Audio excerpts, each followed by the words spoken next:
ফেরেশতারা বলেছিল আল্লাহ আপনি মানুষ কেন বানাবেন? তারা বলেছিল আল্লাহ মানুষ কেন বানাবেন? মারামারি করবে, আমরাই তো ভালো, আমরাই আপনার মহিমা বর্ণনা করি, আমরাই আপনার পবিত্রতা বর্ণনা করি, নুকাদ্দিসু লাক, তার মানে আল কুদ্দুস।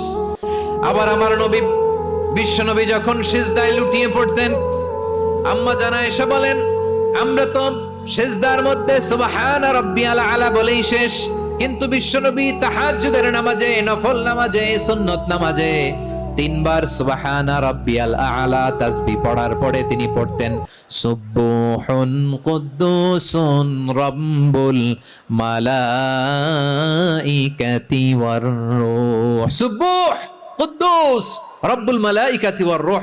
সিজদায় লুটিয়ে পড়ে বিশ্বনবী এই দোয়াটা পড়তেন নফল নামাজে, সুন্নাত নামাজে কিংবা তাহাজ্জুদের নামাজে।